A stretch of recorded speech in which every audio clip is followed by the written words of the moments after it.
కలుగునుగాక.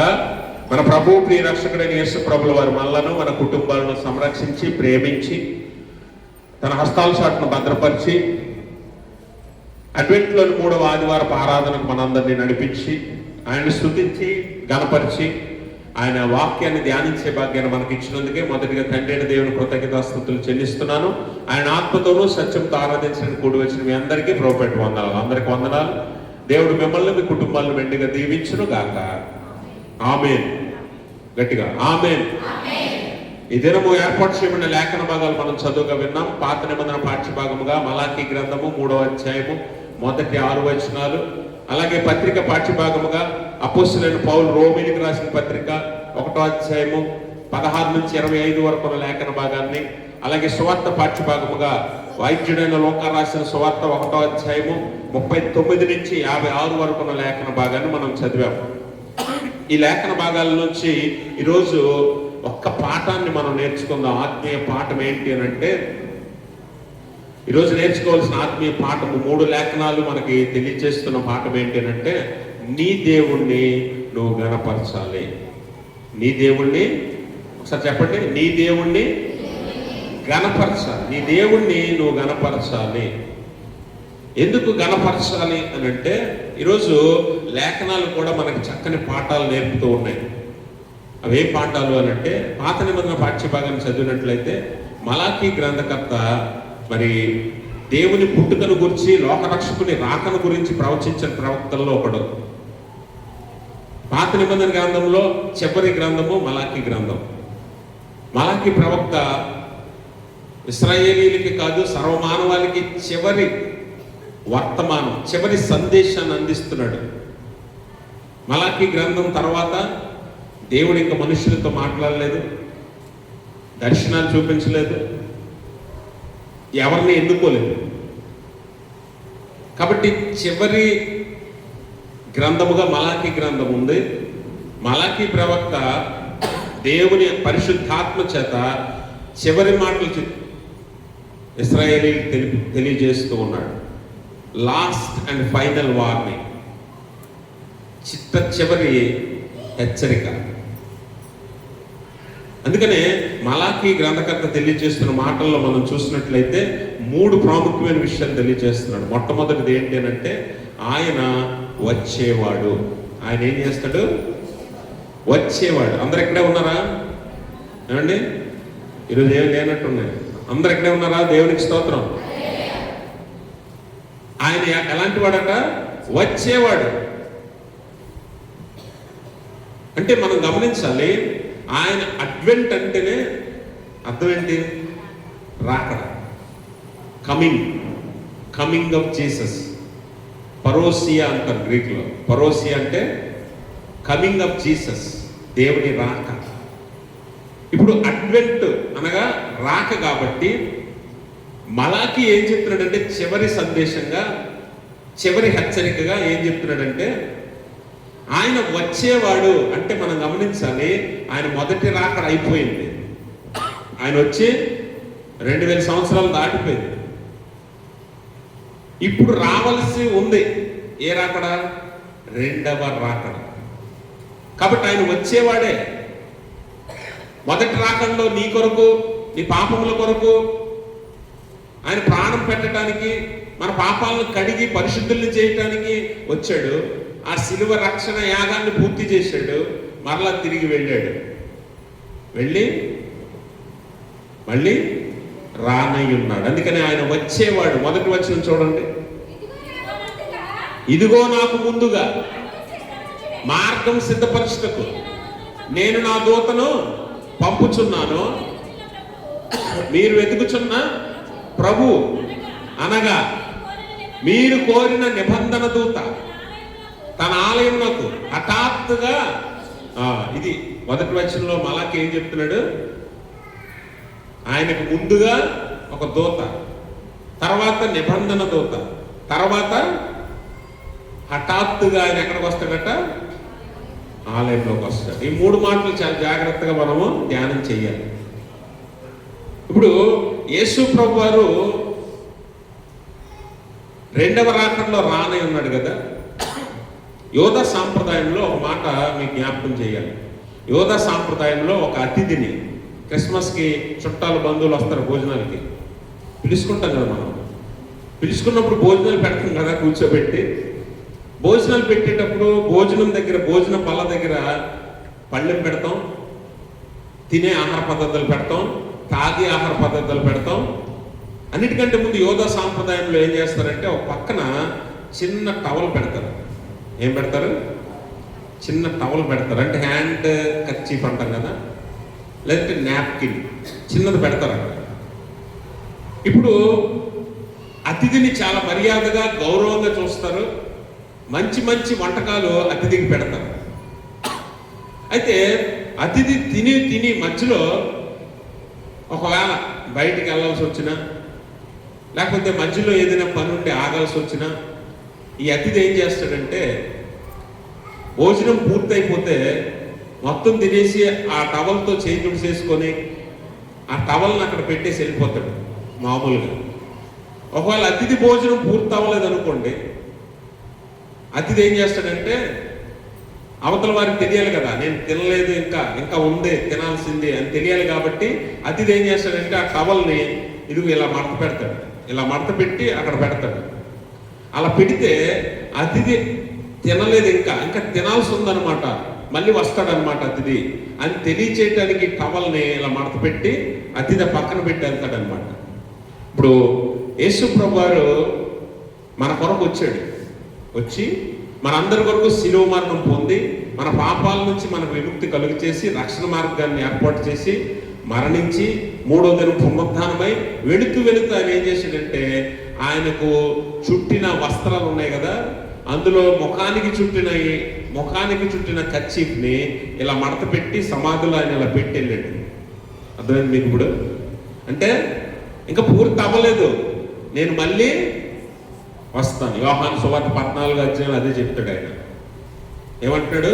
నేను మళ్ళీ మీ కొరకు స్థలం సిద్ధపరచడానికి వెళ్ళుచున్నాను, నాతో ఉండులాగున మిమ్మల్ని తీసుకుని వెళ్ళటానికి నేను మళ్ళీ వస్తాను. I'm coming soon. మళ్ళీ వస్తాను, త్వరగా వస్తాను అని దేవుడు తెలియకనే, అంటే దేవుడు అందరికీ తెలిసేలాగానే తెలియచేసాడు. ఇప్పుడు అలాగే కూడా ఏమంటున్నాడంటే ఇప్పుడు ఆయన వచ్చేవాడు ఎక్కడికి వస్తాడు? మొట్టమొదటిగా ఎవరు వస్తారట? దూత.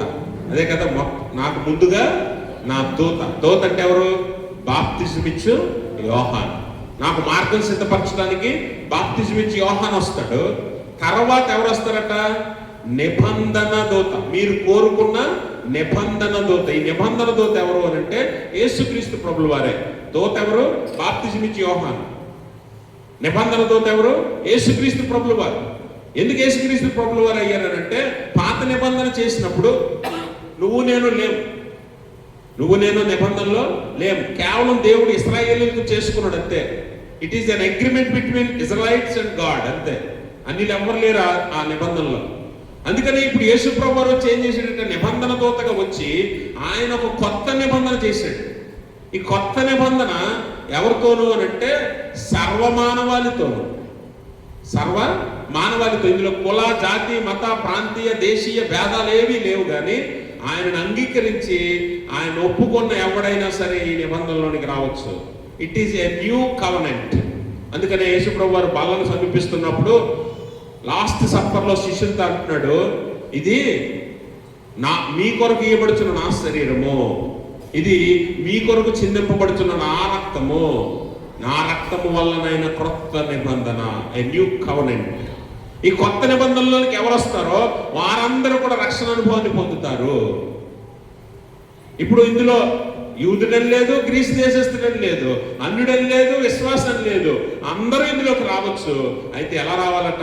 యేసు ప్రభుల వారిని అంగీకరించి రావాలి, ఒప్పుకొని రావాలి. అందుకే నిబంధన దూతగా యేసు ప్రభు వారు వచ్చాడు. అయితే ఎక్కడికి వస్తాడట? చదవండి.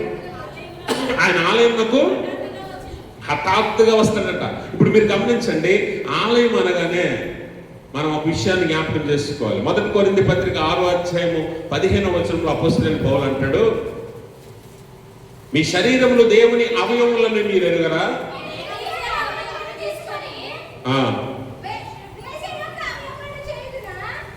అర్థమైంది మీకు? ఇప్పుడు అక్కడ ఏమంటాడంటే అపోస్తలుడైన పౌలు, మీ శరీరంలో దేవునికి అవయవములని మీరు ఎరుగరా? ఆ అవయవాలు తీసుకెళ్లి మీరు ఏం చేస్తారు? వేశ్య యొక్క అవయవములుగా మారుస్తారా? అంటే దాని అర్థం ఏంటి? ఆ తర్వాత 19వ వచనం చదవండి, అదే అధ్యాయం.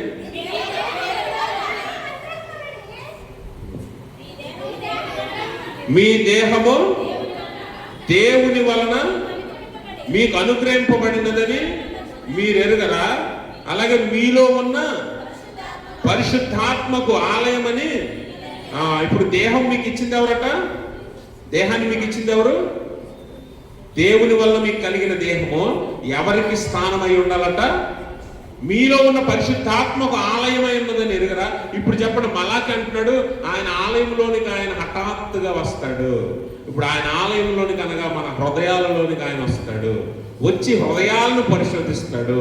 ఒకవేళ పరిశోధించినప్పుడు ఈ హృదయంలో ఆయన కాకుండా ఇంకెవడైనా ఉంటే, ఇంకేదైనా ఉంటే మీరు వేశ్యలతో సమానమని మలాకి హెచ్చరిస్తున్నాడు. మలాకి హెచ్చరిస్తున్నాడు. అంటే మీరు మిమ్మల్ని సృజించిన సృష్టికర్తను వదిలేసి మీకు శరీరాలను ఇచ్చిన దేవుణ్ణి విడిచిపెట్టి వేరొకరిని మీరు ఆశ్రయిస్తున్నారు. అందుకనే ఆయన ఎక్కడికి వస్తాడట? మన హృదయాల్లోనికి, హృదయాలయంలోనికి ఆయన వస్తాడు. ప్రకటనలు అంటాడు కదా, ఇదిగో నేను తలుపు వద్ద నుంచి తట్టుచున్నాను, ఎవడైనా నా స్వరం విని తలుపు తెరిచిన ఎడల ఆయనతో నేను, నాతో వాడు కూర్చొని భోజనం చేయదుము. అంటే హృదయంలోనికి రావటానికి ఆయన సిద్ధపాటు కలిగి వస్తున్నాడు. వచ్చేవాడు ఆయన ఎక్కడికి వస్తాడు? మన హృదయాల్లోనికి వస్తాడు. అందుకే క్రిస్మస్ కాలంలో నామకార్థ క్రిస్మస్లు మానేయండి. నామకార్థ క్రిస్మస్లు అంటే పైకి చేసే క్రిస్మస్లు మానేయండి. పైకి చేసే క్రిస్మస్లు అంటే ఏంటి? మనసులో, హృదయంలో దేవునికి స్థానం ఉంటుంది, కానీ ఇతర అన్ని విషయాలకు ఉంటుంది. ఇతర అన్ని విషయాల్లోనూ మన హృదయము ఉంటుంది, కానీ దేవునికి మాత్రం స్థానం ఉండదు. ఆయన హఠాత్తుగా వస్తాడు హృదయంలోకి. ఆయన హృదయంలో ఆయనకి స్థానం లేకపోతే మిమ్మల్ని ఎలా చూస్తాడు దేవుడు? అసహించుకుంటాడు అనే విషయాన్ని గుర్తుపెట్టుకోండి. నామకార్థ క్రిస్మస్లు, నామకార్థ విశ్వాసాలు, నామకార్థ ఆరాధనలు మనం విడిచిపెడితేనే చాలా మంచిది. హంగు ఆర్పాటాలతో మనం క్రిస్మస్లు చేస్తున్నాం, కానీ అక్కడ క్రైస్తవునిగా మనం క్రీస్తుని కలిగి ఉండకపోతే అది అవాసపాలు తప్ప క్రిస్మస్ అవ్వదు. అది 10 మంది మనల్ని హేళనగా చూడడం, మాట్లాడడం తప్ప నిజమైన క్రిస్మస్ అవ్వదు. అది నిన్ను మాత్రమే కాదు, కానీ నీ దేవుణ్ణి కూడా అవమానించే స్థితిలో నువ్వు క్రిస్మస్లు చేస్తున్నావు, కానీ నీ హృదయంలో దేవునికి, క్రీస్తుకి స్థానం లేని క్రిస్మస్లో నువ్వు చేస్తున్నావు. కాబట్టి గమనించండి, హృదయాలయంలో దేవుడు హఠాత్తుగా ప్రవేశించే సమయము దగ్గరకు వచ్చిందని మలాకి హెచ్చరిస్తున్నాడు. కాబట్టి గమనించండి, మొట్టమొదటిగా ఆయన ఏం చేస్తాడట? దూతను పంపాడు. తర్వాత ఆయనే నిబంధన దూతగా వచ్చాడు. మరలా మన కోసం వస్తానని చెప్పాడు. ఇప్పుడు రానై ఉన్నాడు. ఇప్పుడు ఆయన వచ్చి ఏం చేస్తాడట? మన హృదయాలను పరిశోధిస్తాడు. మన హృదయంలో ఆయనకి స్థానం ఉందా లేదా అని చూస్తాడు. ఒకవేళ లేకపోతే, మన హృదయాలు వ్యర్థమైన వాటితో నింపుకొని ఉంటే, మన హృదయాలయంలో యేసుప్రభు వారి దేవుడు కాక ఇతర ఎవరైనా దేవుళ్ళుగా ఉంటే అది దేవునికి అంగీకారం కాదన్న విషయాన్ని మీరు గుర్తుపెట్టుకోవాలి. మలాకి హెచ్చరిస్తున్నాడు. అందుకే ఆయన వచ్చేవాడు. రెండోది ఏం చేస్తాడు? వచ్చి ఊరుకుంటాడా? ఆయన వచ్చి ఊరుకుంటాడా? రెండోసారి వచ్చినప్పుడు ఎలా వస్తాడట? చూడండి ఒకసారి, చదవండి 2వ వచనం. అయితే ఆయన వచ్చు దినము ఎవడు సహింపగలడు? ఆయన అడుగు పడగా ఎవడు ఓర్వగలడు? ఆయన కంసాలి అగ్ని వంటి వాడు, చాకలివాని సబ్బు వంటి వాడు. చాలండి. ఇప్పుడు రెండోసారి ఆయన వచ్చినప్పుడట ఆయన ఎలాంటి వాడట? ఆయన ఎలా వస్తాడట? ఆయన రాకడ ఎవడు తట్టుకోలేడు. ఎందుకు తట్టుకోలేడంటే నీ హృదయాల్లో ఆయన లేడు కదా. నీ హృదయాల్లో ఆయన లేడు కదా. లేనప్పుడు నువ్వు ఆయన రాకడను తట్టుకోలేవు. పైగా ఆయన రాకడ ఎలా ఉంటుందంటే చాలా భీకరంగా ఉంటుంది, భయంకరంగా ఉంటుంది. దూతలతోనూ, ప్రధాన దూతలతోనూ, పరలోక సైన్య సమూహంతోనూ ఆయన వస్తాడు. వచ్చినప్పుడు ఆయనను ప్రేమించి ఆ హృదయాలలో ఆయనను దేవునిగా కొలువు చేసుకున్న వారు మాత్రం నిలబడతారు రెండవ రాకడలో. అనవసరమైనవి, వ్యర్థమైనవి హృదయాల్లో నింపుకొని అదే నాకు జీవితం, అదే నాకు జీవం, లేకపోతే అదే నాకు దేవుడు అనుకుని బతికే వారందరూ కూడా నిలవలేరు అనే విషయాన్ని ఇక్కడ మలాకి జ్ఞాపకం చేస్తున్నాడు. ఆయన ఎలా వచ్చి ఏం చేస్తాడంటే ఆ హృదయాలను శుద్ధీకరిస్తాడు, శుద్ధి చేసే దేవుడు.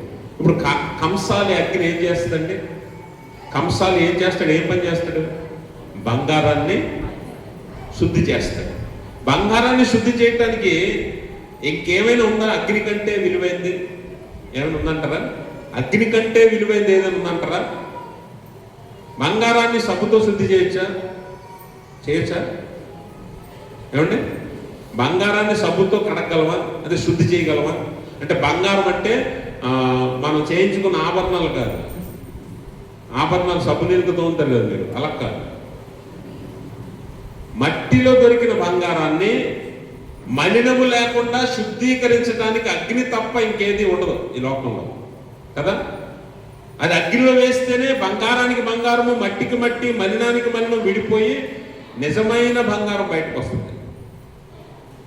బంగారాన్ని శుద్ధి చేయడానికి అగ్ని ఎంత ముఖ్యమో, బట్టల్ని అగ్నితో శుద్ధి చేస్తామా ఎవరైనా?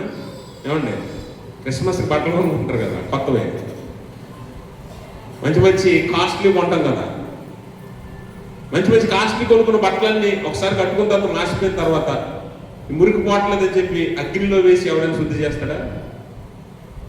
బట్టలు మురికి పోవాలంటే ఏం కావాలి? చాకలు అని సబ్బే కావాలి. చాకలి వాడు ఏం చేస్తాడు? సబ్బుతో రుద్ది రుద్ది రుద్ది ఇంకా మురికి పోలేదు అనుకోండి, మడతేసి బయటికి ఆ బండకేసి మొత్తానికి మురికి వదలబడతాడు.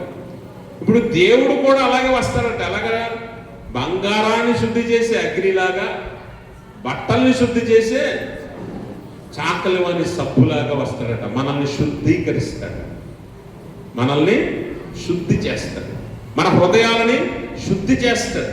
అలా శుద్ధి చేయటానికి ఆయన రానై ఉన్నాడు అనే విషయాన్ని మనం ఇక్కడ జ్ఞాపకం చేసుకోవాలి. కాబట్టి మన పాపాలు పోవాలంటే, బంగారం మలినం పోవాలంటే అగ్ని ఎలాగో, బట్టల మురికి పోవాలంటే సబ్బు ఎలాగో, మన పాపాల మురికి పోవాలంటే క్రీస్తు రక్తం అలాగా. దేవునికి స్తోత్రం.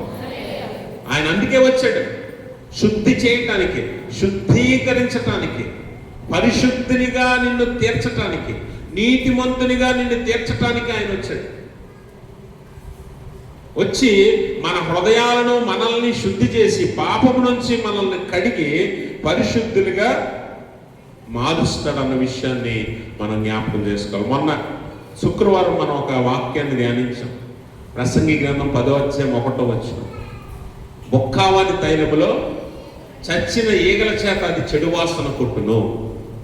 ఇప్పుడు మన జీవితాలు కూడా పాపము చేత చెడు వాసన వస్తుంటే దాన్ని శుద్ధి చేయటానికి వచ్చిన యేసు ప్రభు వారు ఏం చేస్తాడంటే మనలో ఉన్న మలినాలన్నింటినీ తీసేసి తన రక్తములో మనల్ని కడిగి పరిశుద్ధులుగా మారుస్తాడు, పరిశుద్ధులుగా మారుస్తాడు. మన పాపాలకి ఆయన రక్తమే పరిహారం, ఆయన రక్తమే పరిహారం. కాబట్టి మనల్ని శుద్ధి చేసేవాడుగా వస్తాడు ఆయన. ఇప్పుడు ఎవరో ఆయన వచ్చేవాడు, వచ్చి ఏం చేస్తాడట? మనల్ని శుద్ధి చేసి పరిశుద్ధులుగా నీతిమంతులుగా మారుస్తాడు. ఆయన అలాంటి వాడు ఎలా ఉంటాడట? మారని తీర్పరి, ఎన్నడూ మారని తీర్పరిగా ఆయన ఉన్నాడట. ఎలాంటి వాడు? ఎన్నడూ మారని తీర్పరిగా ఆయన ఉన్నాడట. ఆ వచనాలు చదువుదాం చూడండి. మలాకీ గ్రంథము 5-6 వచనాలు చదవండి అమ్మా. తీర్పు తీర్చుటకై నేను మీ వద్దకు రాగా, అమ్మా, చెల్లంగి వాండ్ర మీదను, వ్యభిచారుల మీదను, అబద్ధ మాంత్రికుల మీదను నాకు భయపడక, వారి కూలి విషయంలో విధవరాండ్రను బాధ పెట్టి అన్యాయం చేయవారి మీదను సైన్యములకు అధిపతియగు యెహోవా సెలవిచ్చుచున్నాడు. యెహోవానైన నేను మార్పు లేనివాడను గనుక యాకోబు సంతతి వారని మీరు లయము కాలేదు. గమనించారా? అంటే ఆయన మార్పు లేని తీర్పరి. ఆయన ఎవడు? వచ్చేవాడు, శుద్ధి చేసేవాడు, మార్పు లేనటువంటి తీర్పరిగా ఉన్నాడు. చివరికి మన మీద తీర్పు తీరుస్తాడు. జడ్జి మనల్ని తీర్పు తీర్చే న్యాయాధిపతిగా ఉన్నాడు. ఆయనలో మార్పు లేదు. ఆయన మార్పు లేనివాడు కాబట్టే మీరు ఇంకా లయం కాలేదు అంటున్నాడు ఆయన, మలాకి ప్రవక్త. మీరు గమనించారా? దేవుడికి ఉన్న ఒక మంచి గుణం ఏంటి అని అంటే ఎన్నడూ మారనివాడు. యేసుక్రీస్తు నిన్న నేడు ఏకరీతిగా ఉన్నాడని పౌలు అంటున్నాడు.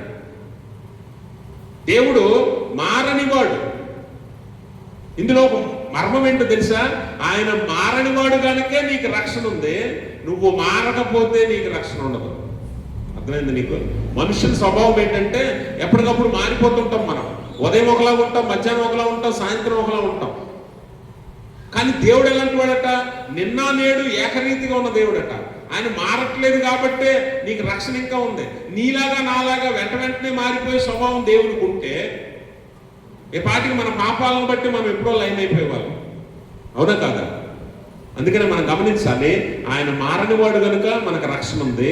నువ్వు మారితే నీకు రక్షణ ఉంది. అర్థమైందా నీకు? నువ్వు మార్పు నొందితేనే నువ్వు రక్షణ పొందుకుంటావు.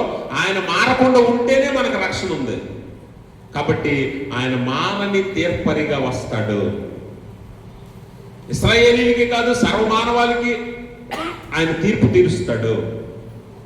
అందుకనే 2 కొరింథీ పత్రిక 5వ అధ్యాయం 10వ వచనం అంటాడు, ఎవరైనా సరే, ఏ క్రియలు చేసిన వాడైనా, మంచివైనా సరే చెడ్డమైనా సరే, మనమందరము క్రీస్తు న్యాయపీఠం ఎదుట నిలవవలసిందే.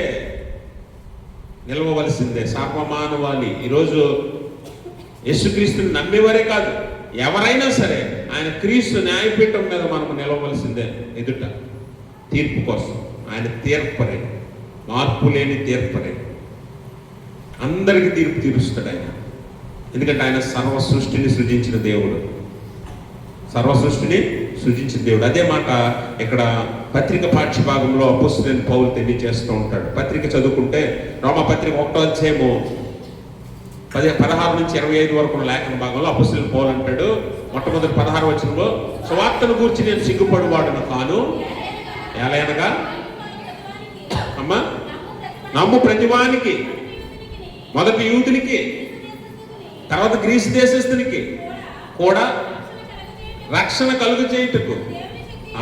ఇప్పుడు మీరు గమనించాలి, సువార్త శక్తి అనేదట ఎలాంటిదట? దేవుని శక్తి అట.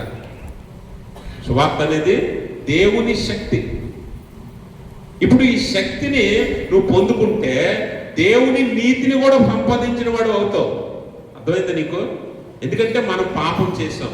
రోమపత్రికలోనే పౌలు అంటాడు, మనందరం పాపం చేసి దేవుడు అనుగ్రహించు మహిమను పొందలేకపోతున్నాం. కాబట్టి ఇప్పుడు మనం మహిమను పొంది దేవుని నీతిని పొందాలంటే, ఎందుకంటే పాపం వలన మన నీతిని పోగొట్టేసుకున్నాం.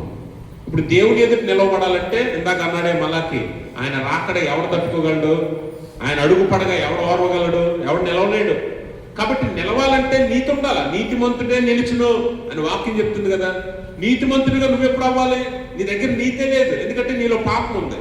పుట్టింది మొదలుకొని ఇప్పుడు దాకా ఏదో పాపం చేసి నీ నీతిని నువ్వు ఎప్పుడో పోగొట్టేసుకున్నావు. ఈ నీతి పోయింది కాబట్టి నువ్వు నీతిమంతుడు కావు. నువ్వు నీతిమంతుడు కానప్పుడు దేవుని ఎదుట నిలవలేవు. నిలవకపోతే నిత్య నరకానికి నువ్వు అప్పగించబడతావు.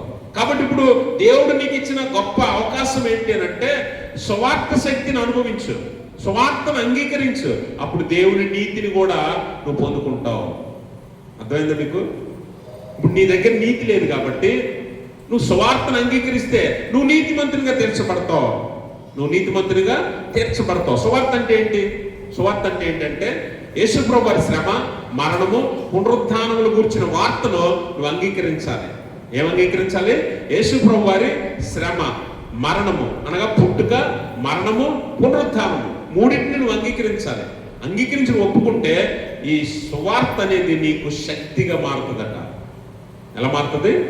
శక్తిగా. అందుకని పౌలు రోమపత్రికలో అంటాడు కదా, సిలువను గురించిన వార్త నశించుచున్న వారికి వెర్రితనము గాని రక్షింపబడుచున్న మనకు దేవుని శక్తి. It is power of God. దేవుని శక్తి నీకు ఎప్పుడవుతుందట? సువార్తను నువ్వు అంగీకరించాలి. ఏం అంగీకరించాలి? యేసుప్రభు వారి పుట్టుక, మరణము, పునరుద్ధానం. అంటే నువ్వు నీకుగా ఒప్పుకొని, ఏమని ఒప్పుకోవాలంటే యేసుప్రభు వారు నా కొరకు ఈ లోకానికి వచ్చాడు, అంటే పుట్టాడు, ఆయన నా కొరకు శ్రమ పడ్డాడు, నా కొరకు శిలువ యాగము చేసి మరణించాడు, అలాగే నన్ను రక్షించి ఆయన దేవుడు కనుక మూడవ దినం పునరుద్ధానుడై మళ్ళీ పరలోకానికి వెళ్ళాడు. ఇది నువ్వు ఒప్పుకోవాలి.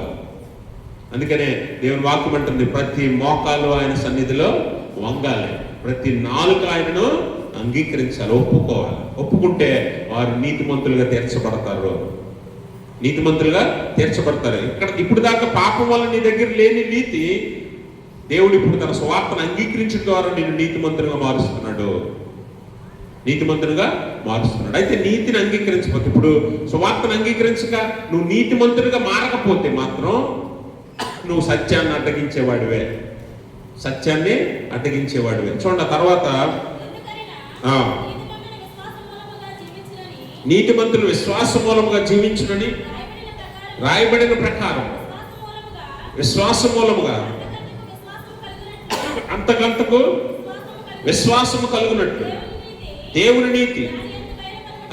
గమనించండి, దేవుని నీతి దాని యందు బయలుపరచబడింది. సువార్తను అంగీకరిస్తే దేవుని నీతి నీలో ఉంటది. నువ్వు నీతిమంతుడు అవుతావు, దేవుని నిలుస్తావు, సదాకాలం దేవునితో పరలోకంలో ఉండే భాగ్యాన్ని దేవుడు నీకు ఇస్తాడు. నీతి లేకపోతే అప్పుడు దేవుని నిలవలేడు. నువ్వెంత గొప్పడు కావచ్చు, నువ్వెంత పెద్ద పెద్ద పదవుల్లో ఉండొచ్చు, నువ్వేమైనా చేయొచ్చు, కానీ నీతి నీ దగ్గర లేకపోతే దేవుని ఎదురు నిలవలేము, ఆయన రాకడం తట్టుకోలేము, వారవలేము.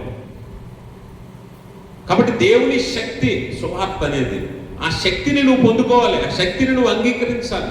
కానీ ఈరోజు చాలా మంది శక్తి అనగానే ఏమనుకుంటున్నారంటే, శక్తి అనగా ఉద్యోగంలో శక్తి ఉంది అంటే అండ ఉద్యోగంలో శక్తి ఉంది, ధనంలో ఆస్తిలో శక్తి ఉంది, బంధువుల బలంలో ఉంది, లేకపోతే కుటుంబ బలంలో ఉంది, లేకపోతే ఇంకేదో ఉంది అనుకుంటున్నారు. కానీ అసలైన శక్తి ఎక్కడుందట?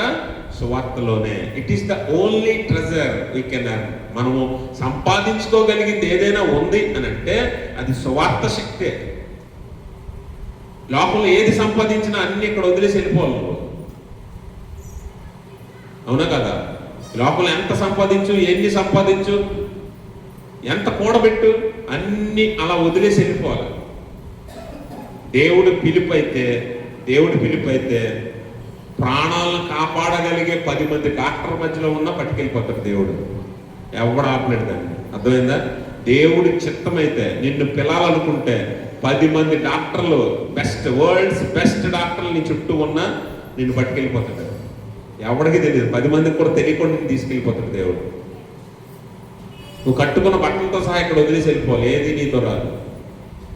నువ్వు సంపాదించుకోగలిగింది ఏదైనా ఆస్తి ఉంది అని అంటే సువార్తే, దేవుని నీతి. అది సంపాదించుకో. ఆస్తులు, పొలాలు, స్థలాలు కాదు. దేవుడు ఇస్తాడు. అవి ఇచ్చే సమయం వచ్చినప్పుడు ఎవరికైనా ఇస్తాడు. ఇచ్చే సమయం వచ్చినప్పుడు. అసాధ్యమా అంటే దేవుడికి ఏదైనా అసాధ్యమా? అసాధ్యమండి. సమస్తము సాధ్యమే ఆయనకి. కాబట్టి నీకు ఇవ్వాలి అనుకున్నప్పుడు దానంతట అదే నీకు సమకూర్చబడుతుంది. రోమ 8:28 అంటాడు కదా, ఆయన ప్రేమించే వారికి, ఆయన సంకల్పం చొప్పున పిలువబడిన వారికి మేలు కలుగుటకే సమస్తము సమకూడి జరిగిపోతాయి. అంతే. నువ్వేం అడగక్కర్లా. నీ దగ్గరికి రావాల్సినవన్నీ నీ దగ్గరికి వస్తాయి. నువ్వేం అడగక్కర్లా. కాబట్టి సంపాదించుకోగలిగింది ఏదైనా ఉందేనంటే సువార్త శక్తి. అదే నీకు బలం. ఆ బలాన్ని సంపాదించుకోమని పౌలు అంటాడు. అందుకే నేను సువార్తను గురించి సిగ్గుపడ్డా. I'm not ashamed of the gospel. సువార్తను నేను ప్రకటించడానికి కానీ, పంచడానికి కానీ, దాని కొరకు ఎంత దూరమైన ప్రయాణించడానికి కానీ నేను అసలు సిగ్గుపడ్డాను. కొట్టనివ్వండి, తిట్టనివ్వండి, చెరసాల్లో అయినివ్వండి, హింసించనివ్వండి, బాధించనివ్వండి, నాకు అవసరం లేదు. నాకు ఎందుకంటే సువార్తను గురించి నేను సిగ్గుపడ్డాను. ఎందుకంటే అదే అత్యంత బలమైనది. అర్థమైంది ఇప్పుడు మీకు పౌలు ఏమంటున్నాడు? కాబట్టి దేవుణ్ణి కనపరచాలంటే నువ్వేం చేయాలట? ఆయనను నీ హృదయంలోనికి రానిచ్చేవానిగా ఉండాలి. నీ హృదయాన్ని శుద్ధి చేసేవానిగా ఆయనకు అంగీకరించాలి, విధేయత చూపాలి. అలాగే ఆయన తీర్పులో నీతిమంతునిగా నువ్వు తీర్చబడాలి. నీతిమంతునిగా నువ్వు తీర్చబడాలి. అక్కడ అంటాడు కదా మలాకి ప్రవక్త, మనము ఆయన తీర్పులోనికి వచ్చిన తర్వాత మన హృదయాలను శుద్ధి చేసుకుంటే అప్పుడు మనం అర్పించే అర్పణలు ఆయనకు ఇంపుగా ఉంటాయి అంటాడు. మన హృదయాలు ఆయనకి ఇంపైన సువాసనగా ఉండాలంటే నామకార్థ క్రిస్మస్లు, నామకార్థ ఆరాధనలు, నామకార్థ భక్తి, నామకార్థ ప్రార్థనలు మానేయండి. దేవుడు నీ అర్పణని ఎలా తీసుకోవాలనుకుంటున్నాడట? ఇంపైన అర్పణగా ఉండాలని కోరుకుంటున్నాడు.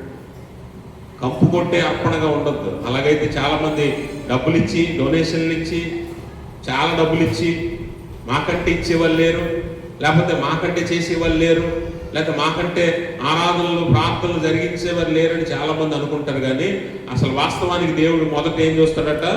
నువ్వు శుద్ధిగా ఉన్నావా లేదా, శుద్ధీకరించబడ్డావా లేదా, దాన్ని బట్టి నీ హృదయ శుద్ధి చూసి దాన్ని బట్టి నువ్వు ఇచ్చే అర్పణ ఆయనకి ఇంపైనదా కాదా నిర్ణయిస్తాడు. అవునా కాదా? చాలామంది బయట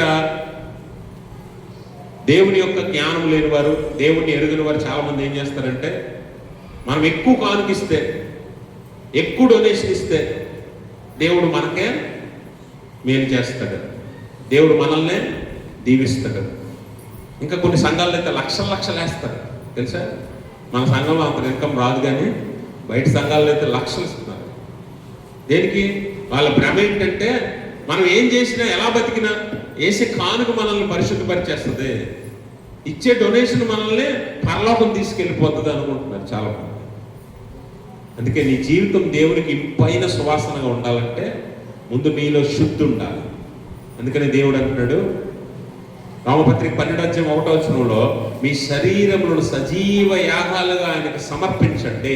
you are the offering, not your money, not your donation. నువ్వు ఇచ్చే డొనేషన్లో, నువ్వు ఇచ్చే దశంభాగాలో, నువ్వు ఇచ్చే కానుకలో, నువ్వు చేసే అర్పణలో, నువ్వు తెచ్చే ప్రథమ ఫలాలో అర్పణలు కాదు దేవునికి. అసలైన సిసలైన అర్పణ ఏదట? నువ్వే దేవునికి అర్పణగా ఇచ్చుకోమంటున్నాడు దేవుడు. నీ జీవితం దేవునికి ఎలా ఉండాలట? గ్రేట్ అరోమా, అంటే ఇంపైన అర్పణగా ఉండాలి. నువ్వు నీ జీవితం దేవునికి సువాసనగా ఉండాలి. నీ బ్రతుకు బాగోకుండా బ్రతుకులో కంపు పెట్టుకొని నువ్వు ఎంత డొనేషన్ తెచ్చినా, అర్పణలు ఇచ్చినా, దశంభాగాలు తెచ్చినా దేవుడు అంగీకరించిన అవి దేవునికి అంగీకారం కాదంతే, గుర్తుపెట్టుకో. అందుకనే స్వార్థ శక్తి నీలో ఉంటే నీతిమంతునిగా మార్చబడతావు, నీతిమంతునిగా మార్చబడతావు. ఒకవేళ దాన్ని నువ్వు అంగీకరించకపోతే సత్యాన్ని అడ్డగించేవాడివే. అందుకనే ఈ పత్రిక, రోమ పత్రికలు అంటాడు 18వ వచనం చూడండి, దుర్నీతి చేత సత్యమును అడ్డగించు మనుష్యుల యొక్క సమస్త భక్తిహీనత మీదను, దుర్నీతి మీదను దేవుని కోపము పరలోకము నుండి బయల్పరచబడుచున్నది, రగులు కొనుచున్నది. పరలోకం నుండి ఆయన కోపం ఎవరి మీదకి వస్తుందట? దుర్నీతి చేత సత్యమును అడ్డగించేవారు. ఇప్పుడు చాలా మంది ఏమనుకుంటా అంటే సత్యాన్ని అడ్డగిస్తుంటే ఇక్కడ ఉన్నవారు ఎవరు సత్యాన్ని అడ్డగించట్లేదు అనుకుంటున్నారు. నిజమేనా? అడ్డగిస్తున్న వారు చేతులు ఎత్తండి ఒకసారి. అడ్డగిస్తున్న వారు ఎవరైనా ఉంటే చేతులు ఎత్తండి. చాలా మంది భ్రమ ఏంటంటే సత్యాన్ని అడ్డగిస్తున్నామంటే మనం కాదులే, సువార్తను అడ్డగించేవారు, సువార్త చేసేవారిని హింసించి బాధించేవారే సత్యాన్ని అడ్డగిస్తున్నారు అని అనుకుంటాం. కానీ వాస్తవంగా విశ్వాసుల్లో కూడా సత్యాన్ని అడ్డగించేవారు ఉన్నారు. ఎలాగంటారా? ఇప్పుడు ఇందాక మలాకీ గ్రంథంలో దేవుడు మలాకీ ప్రవక్త ద్వారా చెప్పిన మాట ఏంటి? నిబంధనతో తనగా యేసు ప్రభువారు ఎక్కడికి వస్తాడని చెప్పాడు? ఎక్కడికి? ఆలయం అంటే ఏంటి? మన హృదయమే. మన హృదయంలోకి ఆయన వస్తానన్నాడు. అవునా కాదా? మన హృదయంలోకి ఆయన వస్తా అన్నాడు. ఇప్పుడు మనం గమనించాలి, యేసు ప్రభువారు ఏమై ఉన్నాడు? సత్యము. ఐఎమ్ ద ట్రూత్ అన్నాడా యేసు ప్రభువారు? నేనే సత్యం అన్నాడా? ఇప్పుడు అదే యేసు ప్రభువారు యోహాను సువార్త 1వ వచనంలో ఎలా ఉన్నాడట? వాక్యమై ఉన్నాడు. ఆయనే శరీరధారిగా మన మధ్య నివసించాడు. ఇప్పుడు చెప్పండి, వాక్యం అంటే ఎవరు? యేసు ప్రభువారే. సత్యం అంటే ఎవరు? యేసు ప్రభువారే. ఇప్పుడు చెప్పండి, సత్యాన్ని అడ్డగించేవారు ఎవరు? ఇప్పుడు వాక్యం ఎక్కడికి వెళ్ళాలి? యేసు ప్రభువారు ఎక్కడికి వస్తా అన్నాడు? వాక్యం ఎక్కడికి వెళ్ళాలి? సత్యం ఎక్కడికి వెళ్ళాలి? హృదయంలోకి వెళ్ళాలి. ఇప్పుడు నీ వాక్యాన్ని నువ్వు నీ హృదయంలోకి తీసుకోకుండా నువ్వు ఆపుతున్నావు అంటే నువ్వెవరో? సత్యాన్ని అడ్డగించేవాడు దానవు నువ్వే. అంటే ఇక్కడ కూడా ఉన్నారు సత్యాన్ని అడ్డగించేవారు, బయటే కాదు. ఇక్కడ కూడా సత్యాన్ని అడ్డగించి దేవుని ఎదుటి దుర్నీతి పరులుగా నిలబడిపోయేవారు చాలా మంది ఉన్నారు. ఇప్పుడు వారి మీదకి దేవుడి కోపం పరలోకం నుండి రగులుకుంటుందని దేవుని వాక్యం తెలియజేస్తుంది. గుర్తుపెట్టుకోండి, సత్యాన్ని అడ్డగించేవారు మనలో కూడా ఉన్నారు.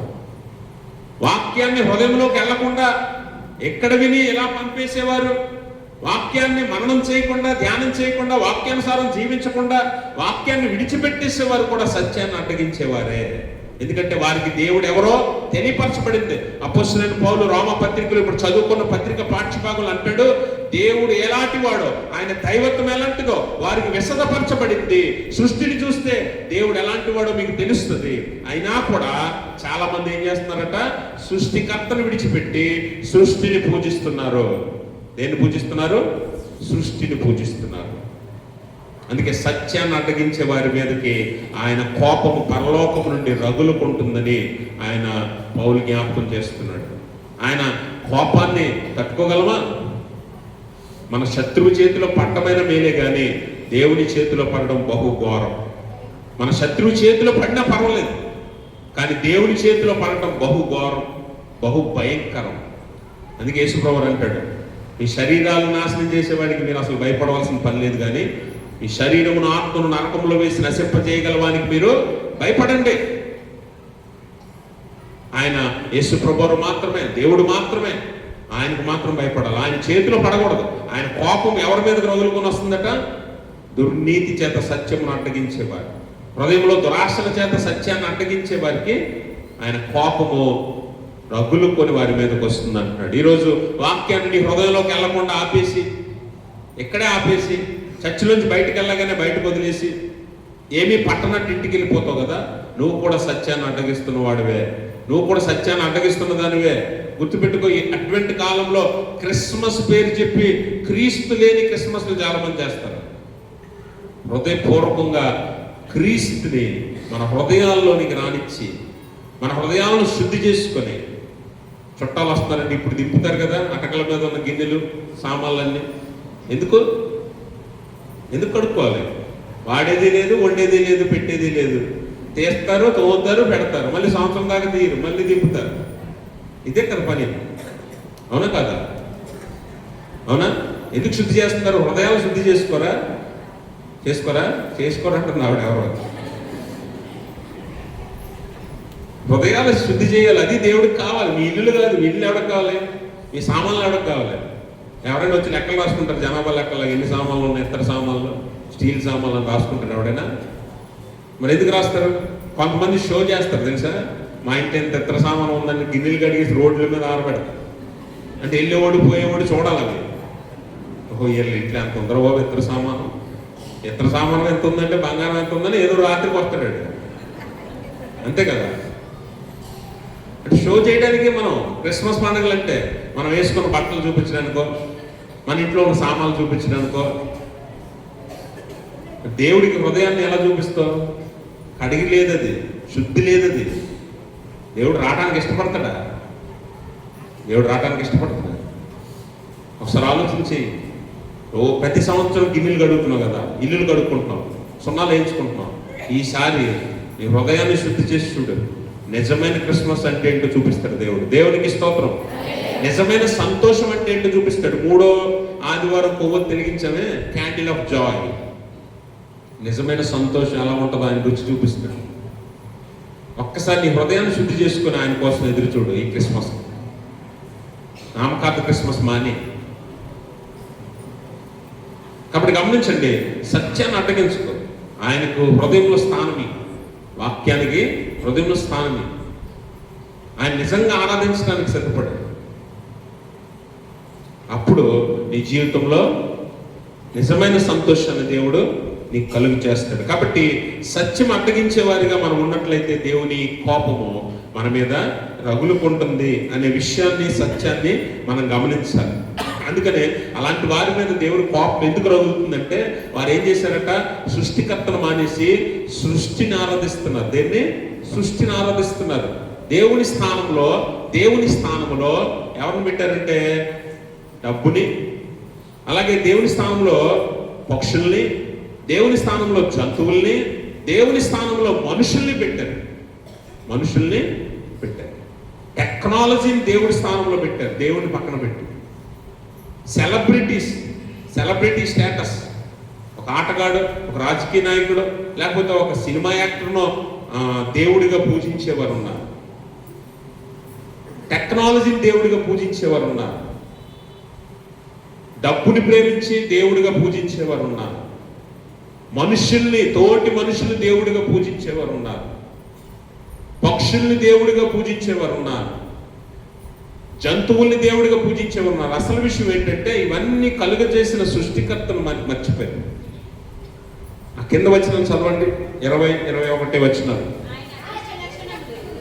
అమ్మా, ఆయన అదృశ్య లక్షణములు అనగా ఆయన నిత్య శక్తియు, దేవత్వమును, జగదుత్పత్తి మొదలుకొని సృష్టింపబడిన వస్తువులను ఆలోచించడం వలన తేటపడుచున్నవి గనుక వారు నిరుత్తరులై ఉన్నారు.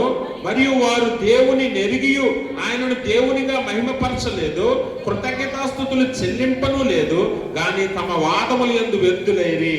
వారి అవివేక హృదయము అంధకారమాయను, తాము జ్ఞానులమని చెప్పుకొనుచు బుద్ధిహీనులైరి.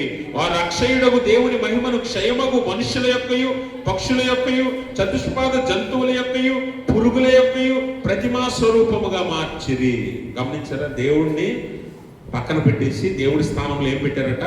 జ్ఞానులని చెప్పుకొని అజ్ఞానులుగా మాట్లాడుతూ వ్యర్థమైన జీవితాలు జీవిస్తూ దేవుని స్థానంలో ఏం పెట్టారట? పక్షులు పెట్టారు, లేకపోతే జంతువులు పెట్టారు, లేకపోతే మనిషిని పెట్టారు, లేకపోతే పురుగుల్ని పెట్టారు. ఇలాగ నేను చెప్పిన డబ్బుని, లేకపోతే సెలబ్రిటీల్ని, లేకపోతే టెక్నాలజీని దేవుడిగా ఆరాధించేవారు ఉన్నారు. గమనించండి ప్రభునందు ప్రియమైన స్నేహితులారా, తోటి మనిషిగా నీ తోటి మనిషిని అభిమానించు, ఆరాధించుకో. ఒక సినిమా యాక్టర్ని అభిమానించు, కానీ ఆరాధించుకో. ఒక ఆటగాన్ని అభిమానించు, ఆరాధించుకో. డబ్బుని అవసరానికి వాడుకో, ఆరాధించుకో. టెక్నాలజీ కూడా అవసరానికే వాడుకో, ఆరాధించాల్సిన పని లేదు. ఇప్పుడు ఒక మనిషిని దేవుణ్ణి చేసి ఆ మనిషి చుట్టూ అనేక మంది మనుషులు వెంపర్లాడుతూ తిరుగుతూ ఉన్నారు, దేవుడు దేవుడు అని. ఇది ఎంత మూర్ఖత్వం చూడండి. అందుకే వారు వాదములు యందు వ్యర్థులైరి. ఎందుకంటే దెర్ ఇస్ నో ప్రూఫ్. దేవుళ్ళుగా చెప్పబడిన మనుష్యులు దేవుళ్ళని ఎక్కడా కూడా నిరూపితం కాదు కూడా. ఎందుకంటే వారందరినీ కలుగు చేసిన సృష్టికర్త పైన ఉన్నాడు. అందుకనే క్రిస్మస్ కాలంలో ఒక భక్తుడు అంటాడు, many men wants to be gods, but only real god wants to be man to save us. అంటే చాలా మంది మనుషులకు దేవుళ్ళు అయిపోదాం అనుకుంటారు. కొంతమందిని సెమీ గాడ్స్ అని, డెమీ గాడ్స్ అని పిలుస్తారు. కొంతమంది యాక్టర్స్ని, సెలబ్రిటీస్ని, లేకపోతే ఆటగాళ్ళను, ప్లేయర్స్, స్పోర్ట్స్ పర్సన్స్ని సెమీ గాడ్స్ అని, డెమీ గాడ్స్ అని ఆరాధిస్తున్నారు చాలా మంది.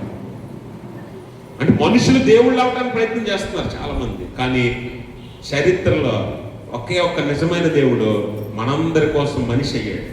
దేవునికి స్తోత్రం. ఆయన నిజమైన దేవుడు. ఆ దేవుడు నీ కోసం, నా కోసం వచ్చాడు. ఆ దేవుని విలువ తెలుసుకొని ఆయన్ని మాత్రం మహింపరచాలి, మనుషులుగా. టెక్నాలజీ గొప్పది అంటున్నారు ఈరోజు. సైన్స్, టెక్నాలజీ గొప్పది, దేవుడి కంటే గొప్పది అంటున్నారు. అది కనిపెట్టింది, అది మనుషులకి ఇచ్చింది ఎవరు? దేవుడు అన్న సంగతి మర్చిపోతున్నారు. ఏమంటే ఇప్పుడు ఆపరేషన్లు చేస్తున్నాం, ఇప్పుడు సర్జరీలు చేస్తున్నాం. ఆది కాండంలో ఏదైనా తోటలో ఆదాముకు మొట్టమొదటి సర్జరీ చేసిన దేవుడు విత్ క్లోరోఫామ్, ఎనస్థీషియా, మత్తు మందు ఇచ్చి మరి మొట్టమొదటి సర్జరీ చేశాడు దేవుడు. చాలా కాలం వరకు మత్తు మందు లేదు తెలుసా, చాలా కాలం వరకు మత్తు మందు లేదు. పేషెంట్లు ఎవరికైనా ఆపరేషన్ చేయాల్సి వస్తే నరకం కనిపించేది, 2వ జన్మలా ఉండేది ఆపరేషన్. అలాంటి సందర్భంలో మత్తు మందు కనిపెట్టబడింది. కనిపెట్టిన వాడు జేమ్స్ సింప్సన్. ఆయన ఎలా కనిపెట్టాడట?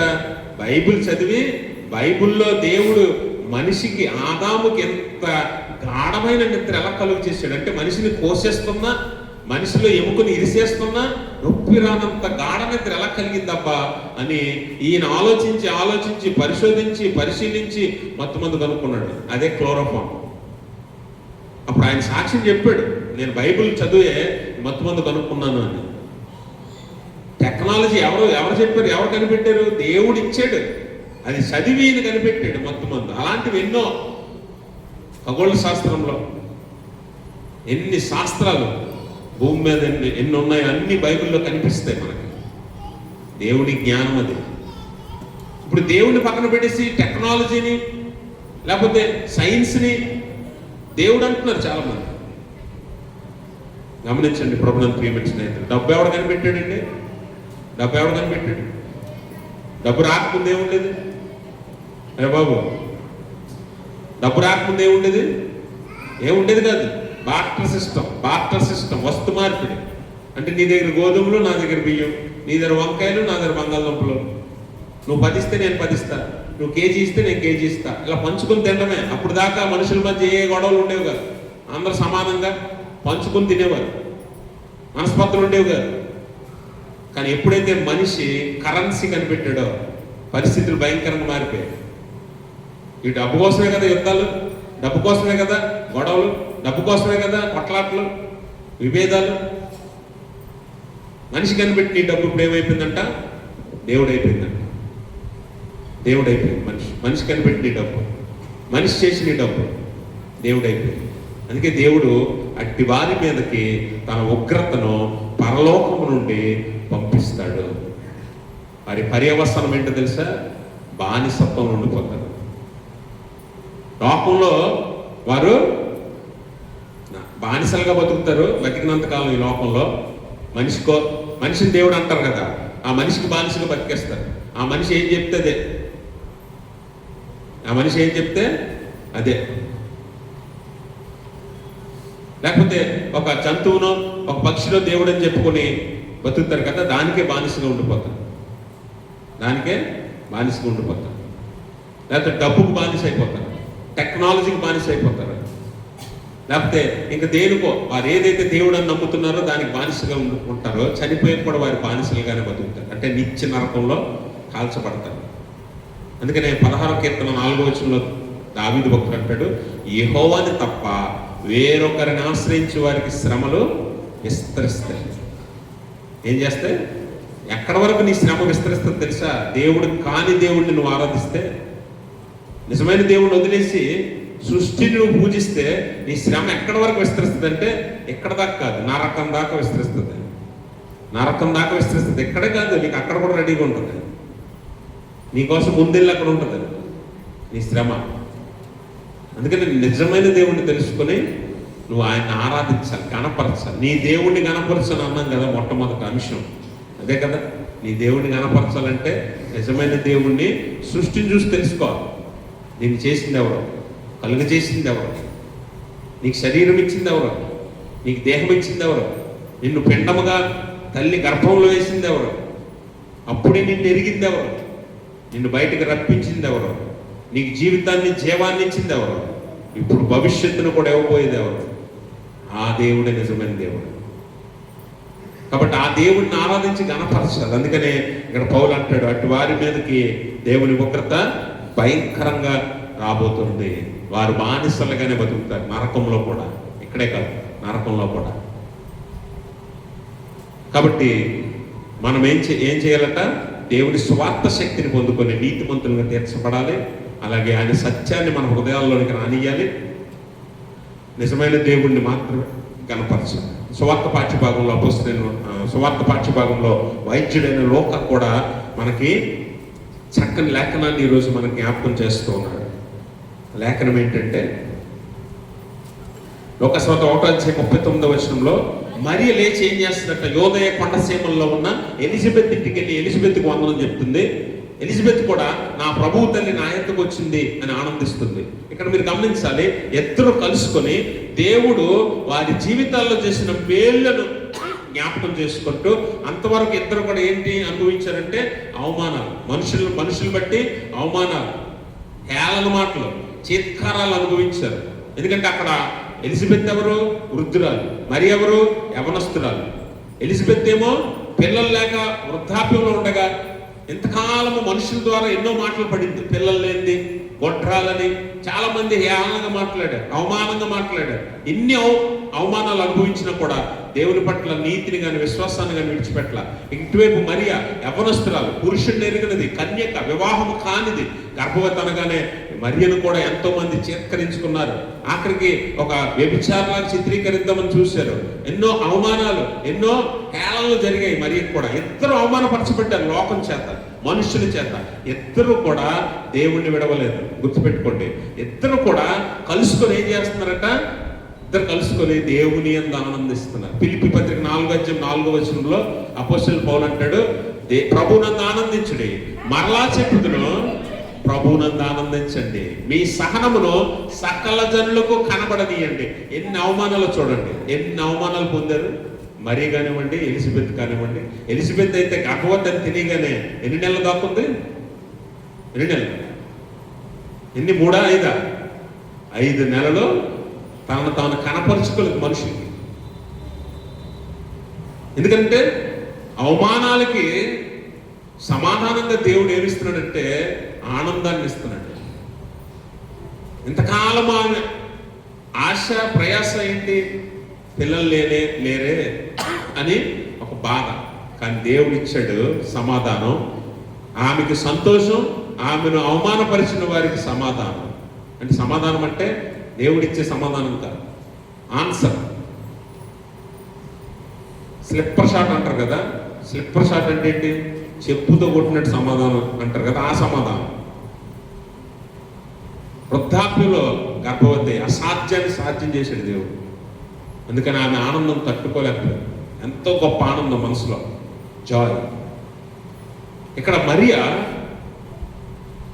తన జీవితంలో పడిన అవమానాలు అన్నిటికీ రుజువుగా ఆమె ఇంకా కుమారుని కనక మునిపే ఇక్కడ ఎలిజబెత్ కనడానికి సిద్ధపడుతుంది.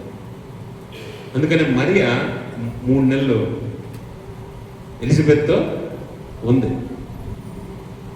అది ఆమె సంతోషానికి ఆనందం. అంటే దేవుడు చెప్పినట్లుగానే ముందుగా దూతను పంపేశాడు, తర్వాత నేను లోకరక్షకుడిని కనవలసి ఉంది అని మరియ కూడా సంతోషిస్తుంది. అందుకే ఇద్దరు కలిసి దేవునికి స్తుతిగానం పాడుతున్నారు. అదే ఈ లేఖనం. లోకస్వార్త 1:39-56 వరకు లేఖన భాగం ఏంటి? మేరీస్ మెగ్నిఫికాట్, అంటే మరియ స్తుతిగానం ఇది. ఎందుకంటే ఆనందం, సంతోషం. ఎంతకాలం మేము దేవుని నామం నిమిత్తం నిలబడితే దేవుడిచ్చే ఆనందం ఎంత గొప్పదనమాట. మనుషుల మాటలు పట్టించుకోకూడదు. లోకం నిన్ను అవమానించినా, హేళన చేసినా, దూషించినా, ద్వేషించినా దేవుని కొరకు నిలబడగలిగితే నిన్ను దేవుడు నిత్య సంతోషానికి వారసులుగా చేస్తాడు. మరియా ఎలిజబెత్తులు నేర్పే పాఠం అదే మనకి. మరియా ఎలిజబెత్తులు నేర్పించే పాఠం అదే. మనుషులు బట్టి మనము పనులు చేస్తాం, మనుషులు బట్టి పరిచర్య చేస్తాం, మనుషులు బట్టి పరిచర్య చేస్తాం. మనుషులు చూస్తున్నారా లేదా, పొగుడుతున్నారా లేదా, గణపరుస్తున్నారా లేదా, లేకపోతే మమ్మల్ని హెచ్చిస్తున్నారా లేదా అని చూసుకొని పరిచర్య చేస్తాం. దేవుడు కోరుకుంటుంది చూసేది అది కాదు. హృదయపూర్వకంగా దేవుని కోసం నువ్వు నిలబడాలి. మనుషులు నిన్ను అవమానించినా, దూషించినా, ద్వేషించినా. మరియా ఎలిజబెత్ నేర్పే పాఠం ఇదే ఈరోజు నీకు. ఎలాంటి పరిస్థితుల్లోనైనా దేవుడిని కనపరచాలి. అదే వారు నీకు నేర్పించే పాఠం. మనుషులు ఏదో అంటారని మరి కానీ ఎలిజబెత్ కానీ వెనకడుగు వేయలే. వృద్ధాప్యంలో కానీ, యవ్వనంలో కానీ, ఏ వయసు అయినా సరే దేవునికి మహిమకరంగా నీ జీవితం ఉండాలి. దేవుణ్ణి గణపరిచే జీవితం నీ జీవితం అవ్వాలి. అలాగే మరియా ఎలిజబెత్ దగ్గరికి వెళ్ళింది. ఎందుకంటే సామాజిక స్పృహ అంటే సోషల్ అవేర్నెస్. ఇద్దరు కలిసి దేవుణ్ణి ఆరాధిస్తున్నారు, అది మనం నేర్చుకోవాలి. ఇద్దరు కలిసి, ఇప్పుడు ఆలయానికి ఎంతమంది వచ్చారు కదా, ఇంటికి వెళ్ళిపోయిన తర్వాత ఒకరింటికి ఒకరు వెళ్తారా? మీరు ఒకరింటికి ఒకరు వెళ్తారా? మామూలుగా పరామర్శించడానికి చూడటానికి వెళ్తారా? వెళ్ళరా? వెళ్తామండి, కానీ వెళ్తే గొడవ తప్ప ఏం ఆడమండి అన్నట్టు చూస్తున్నారు. గొడవ ఆడడానికి వెళ్తామండి అన్నట్టుగా చూస్తున్నారు మీరు. వెళ్తామండి, మా గిన్నెలు ఇంట్లో ఉండిపోయింది, అది తెచ్చుకోవడానికి వెళ్తామండి అని చెప్పినట్టు ఉంది. మన కూర ఇచ్చామండి, వాళ్ళు ఎందుకు ఇవ్వలేదని అడగడానికి వెళ్తామండి అన్నట్టుంది. అవునా?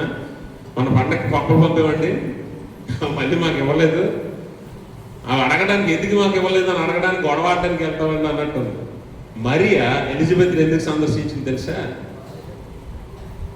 దేవుని యందు ఆనందించి ఇరువురు కలిసి దేవుడిని ఆరాధించడానికి. ఇప్పుడు మీరు మన పొరుగింటికి ఇరుగింటికి వెళ్ళేటప్పుడు దేవుని గూర్చిన మహిమను దేవునికి ఇచ్చేలాగా మీరు వెళ్ళాలి. అది సామాజిక స్పృహ. వారి బాధలో ఉంటే దర్శించండి, వారితో ప్రార్థన చేయండి. వారు సంతోషంలో ఉంటే దర్శించండి, వారితో దేవుణ్ణి ఆరాధించండి. దేవునికి స్తోత్రం. అది ఇప్పుడు మరియా ఎలిజబెత్లు మనకు నేర్పే పాఠం. ఎందుకంటే సోషల్ అవేర్నెస్ లేదు. ఇప్పుడు మన కళ్ళ ముందే మన పక్కింట్లో ఒక మనిషి చచ్చిపోతే కూడా మనకెందుకులే అది చూసుకుంటారని వదిలేసే మనుషులు ఉన్నారు తెలుసా. మనకెందుకులే ఆలాలు పడతారు అనుకునే మనస్తత్వాలు ఉన్నాయి ఇప్పుడు. పరిచర్యలు కూడా అంతే. పరిచర్య చేసి వాళ్ళు చేసుకుంటారులే మనకెందుకు, పాస్టర్ గారు చూసుకుంటారులే మనకెందుకు, పెద్దలు చూసుకుంటారులే మనకెందుకు అనుకునే మనస్తత్వాలు చాలా ఉన్నాయి ఇప్పుడు. సోషల్ అవేర్నెస్ ఉండాలి. అందరితో కలిసి దేవుణ్ణి ఆరాధించాలి, అందరితో కలిసి పరిచర్యలో పాలుపంపులు పొందాలి. నువ్వు లోకంలో దేవుని చిత్తాన్ని నెరవేర్చడానికే వచ్చావు. నీ వల్ల దేవునికి మహిమ కలగాలి, అలాగే నీకు నీ కుటుంబానికి ఆశీర్వాదం రావాలి అని అంటే ఖచ్చితంగా నువ్వు అందరితో కలిసి దేవుణ్ణి ఆరాధించేలాగా ఉండాలి. మరియా ఎలిజబెత్ తెలిపేది అదే, మనకి కలిసి ఆరాధించాలి. ఒక అవతల వాళ్ళ దుఃఖంలో ఉంటే వారితో కలిసి ప్రార్థించే, వారి సంతోషంలో ఉంటే వారి సంతోషాన్ని పంచుకొని వారితో దేవుణ్ణి ఆరాధించు, మహిమపరచు, కనపరచు. దేవుడు అడుగుతుంది, కోరుకుంటుంది అదే. అటువంటి మనస్తత్వాలు ఎవరైతే కలిగి ఉంటారో అట్టి వారిని దేవుడు ప్రత్యేకపరుచుకుంటాడు, ఎన్నుకుంటాడు, వాడుకుంటాడు, సాధనాలుగా నిలవబెడతాడు. అందుకని గమనించాలి, మరియా ఎలిజబెత్లు ఇద్దరు కూడా దేవుణ్ణి ఘనపరుస్తున్నారు, కలిసి ఆరాధిస్తున్నారు. 133 కీర్తనలో 1వ వచనం అంటాడు కదా, సహోదరుల ఐక్యత కలిగి నివసించుట ఎంత మేలు, ఎంత మనోహరం, ఎంత మేలు, ఎంత మనోహరం. మనందరము కలిసి ఆరాధించడం ఆలయంలోనే కాదు, మన ఇళ్లలో కూడా మనము అనేక మంది కలిసి దేవుడిని ఆరాధించుట దేవుడు చూసి ఆనందిస్తాడు. ఆ ఐక్యత మనలో ఉండాలని కోరుకుంటాడు దేవుడు. ఐక్యత దేవుని యొక్క ఉద్దేశం. అందరినీ కలపడానికి కదా నూతన నిబంధన ఆయన చేసాడు మనతో. యూదులకేమి, గ్రీసు దేశస్తులకేమి అందరికీ రక్షణ ఉంది. అంటే అందరూ ఒకటై ఉన్నారు. ఒకప్పుడు అలా లేదు. పాత నిబంధనలో యూదులకు మాత్రమే, అనగా ఇశ్రాయేలీయులకు మాత్రమే రక్షణ. ఇప్పుడు అలా కాదు. దేవుడు ఏం చేశాడంటే నూతన నిబంధన ద్వారా నిన్ను, నన్ను, అట్టడుగు వారిని, అడుక్కునేవాడిని, దీనుణ్ణి, అల్పుణ్ణి, కంట కుప్పల మీద ఉన్నవాడిని కూడా తీసుకొచ్చి రక్షణలో కలిపాడు. దేవునికి స్తోత్రం. అలాగే మనము రక్షణలోనికి వచ్చే అవకాశం వచ్చింది. కాబట్టి దేవుడు సమానత్వాన్ని కోరుకుంటున్నాడు, ఐక్యతను కోరుకుంటున్నాడు. ఆ ఐక్యత నువ్వు కూడా చూపించాలి. చూడండి, మనిషిని తిరస్కరిస్తాడు, అవునా కాదు? మనిషిని తిరస్కరిస్తాడు. ఒక మనిషే ఇంకో మనిషిని తక్కువ చేస్తాడు, కానీ దేవుడు అందరినీ సమానంగానే చూస్తాడు. అత్యున్నతమైన దేవుడే అందరినీ సమానంగా చూసినప్పుడు నువ్వెందుకు తక్కువ చేస్తున్నావు ఒక మనిషిని? నువ్వెందుకు ఒక మనిషిని ఎక్కువ చేస్తున్నావు? అయితే దేవుడిని చేస్తున్నావు, లేదంటే అల్పుడిగా చేతరించుకుంటున్నావు. అది నీ మనస్తత్వం అది. కానీ నువ్వు ఎలా మారాలట? అందరినీ సమానంగా చూసేవానిగా, అందరితో దేవుణ్ణి ఆరాధించేవానిగా, అందరితో సంతోషించేవానిగా. ఆనందించండి, ప్రభునందు ఆనందించండి. మరలా చెప్పుదును, ప్రభునందు ఆనందించండి. దేవుని యందు నిజమైన సంతోషం ఉందన్న సంగతి తెలుసుకొని దేవుని యందు ఆనందించి దేవుని మహింపరచాలి. మనుష్యులను మహింపరచుకో, మనుష్యులను కనపరచుకో, మనుష్యులను దేవుణ్ణి చేయకు. లోకంలో వాడు ఎంత గొప్పోడైనా, నువ్వెంత అల్పుడువైనా దేవుని ఎదుటి నిలవబడినప్పుడు ఎలా ఉంటుంది? దేవుని ఎదుటి నిలవబడినప్పుడు ఎలా ఉంటుంది? అందరూ సమానమే. ఆయన తీర్పరే. Is the judge. ఆయనే చివరి తీర్పు తీరుస్తాడు. అందులో ఎవరైనా ఒకటే. అందుకే మనుషుల్ని ఇప్పుడు డబ్బును చూసో, హోదాను చూసో, అంతస్తును చూసో గొప్పోడు అని పొగడద్దు. ప్రేమించు, అభిమానించు. దేవుడిని చేయకు మనుషులు ఎవరినైనా సరే. అలాగే వస్తువుల్ని, డబ్బుని, మనుషుల్ని, దేన్ని కూడా దేవుని స్థానం ఇచ్చి గణపరచుకో. ఎందుకంటే ఉగ్రతకి లోనైపోతాం. దేవుడు మాత్రమే, దేవునికి పొందవలసిన మహిమ, దేవునికి చెందవలసిన మహిమ, ఘనత ఆయనకే ఇవ్వాలి. అలా కాక మనుషులను, వస్తువులను, లేకపోతే జంతువులను నువ్వు ఆరాధించి దేవుడిని నమ్మి భ్రమపడితే చివరికి మోసపోతావు, నరకంలో కూడా కాల్చబడతావు, నిత్యము ఆ శిక్ష అనుభవిస్తావు. దేవుని ఉగ్రత అంత భయంకరమైంది. ఆ ఉగ్రతకు లోను కాకూడదనే నీ దేవుడిని నువ్వు కనపరచాలని ఈరోజు లేఖనాలు జ్ఞాపకం చేస్తున్నాయి. నీ దేవుడిని కనపరచాలంటే ఏం చేయాలి తెలుసా? ఆయన వచ్చినప్పుడు నీ హృదయంలో ఆయనకి స్థానం ఇవ్వాలి. నీ హృదయాలయాన్ని సిద్ధపరిచి శుద్ధి చేసి ఆయన కొరకు ఎదురు చూడాలి. అలాగే నీ జీవితాన్ని ఆయనకు అర్పణగా, ఇంపైన సువాసనగా నువ్వు అర్పించాలి. అలాగే సువార్త శక్తి నీ దగ్గర ఉండాలి. నీ దగ్గర ఉండే ఒకే ఒక ఆస్తి ఏదైనా ఉందంటే gospel is the greatest weapon. నువ్వు నీ దగ్గర ఉండేది అదొక్కటే నిన్ను పరలోకానికి తీసుకెళ్తావు. సువార్త నీలో ఉన్నప్పుడు నువ్వు నీతిమంతునిగా తీర్చబడతావు, నీతిమంతునిగా, యథార్థవంతునిగా దేవుని నిలబడతావు, పరలోకానికి కొనుక్కోబడతావు. అలాగే అందరితో కలిసి దేవుడిని ఆరాధించడం నేర్చుకో. ప్రతి వాని అవసరత తెలుసుకోవడం నేర్చుకో. వారి బాధలో ఉంటే వారితో పాటు ప్రార్థించు, సంతోషంలో ఉంటే వారితో పాటు ఆరాధించు, చివరికి దేవుణ్ణి గణపరచు. అదే మానవుని యొక్క అంతిమ లక్ష్యం. అప్పుడు నిజమైన సంతోషం, నిజమైన ఆనందం దేవుడి క్రిస్మస్ కాలంలో మనందరికీ దయచేస్తాడు. అటువంటి స్థితి దేవుడు తన పరిశుద్ధాత్మ ద్వారా మనందరికీ దయచేయునుగాక. ఆమేన్. సమస్త జ్ఞానం ఇచ్చిన దేవుని సమానం యేసుక్రీస్తు వల్ల మీ హృదయములకు, మీ తలంపులకు కావలి ఉండును గాక.